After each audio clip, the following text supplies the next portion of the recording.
Hello everyone, I'm here to talk to you about DroneControl's feature Pre-Flight Report.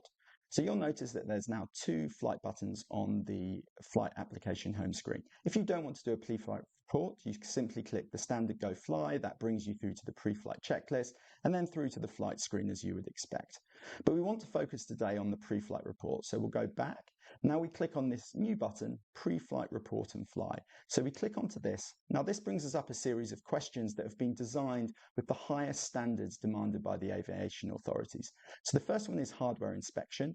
These get automatically synced with the portal and added to your flight maintenance section, which means you have a history of all of the visual inspections. The first one is aircraft, then ground control station, and then batteries, and then payloads. I don't have any payloads with this drone, so NA.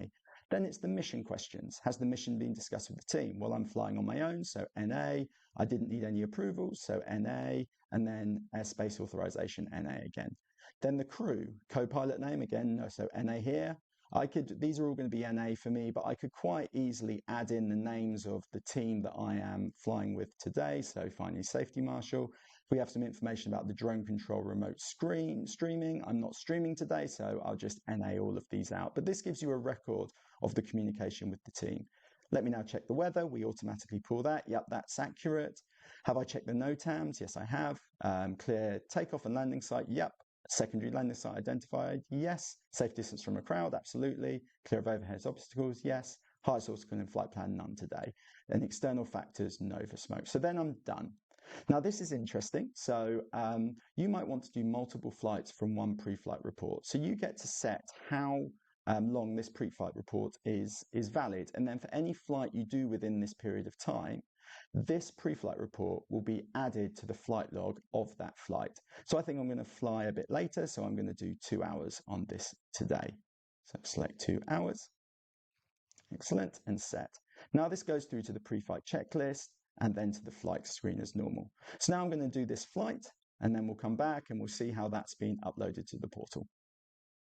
We've now completed the flight, we landed, we filled out the post-flight report as well, so let's see how that's now synced with the DroneControl portal. So first of all, what I'm going to do is have a look at how that's interacted with the drone. So this was the drone that we flew. I can see straight away that we've got the 15th of the 7th, aircraft has passed all visual inspections and considered airworthy. But let's have a look at the other items as well. So this was the ground control station, yep, 15th of the 7th. Let's have a look, and then battery number 1. 15th of the 7th. So I get a full history of when every single part of my hardware has had a visual inspection. And that just gives confidence over the airworthiness of our total fleet.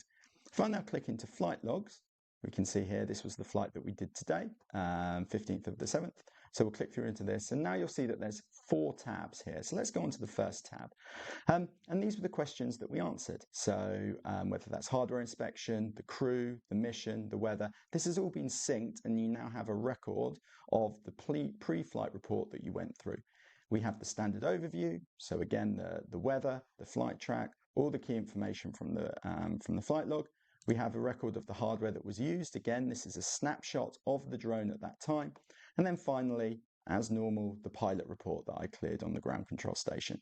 So this really encapsulates everything that the aviation authorities are asking as standard for you to record, and can be done in a very quick, automated way using DroneControl. Thanks a lot for listening.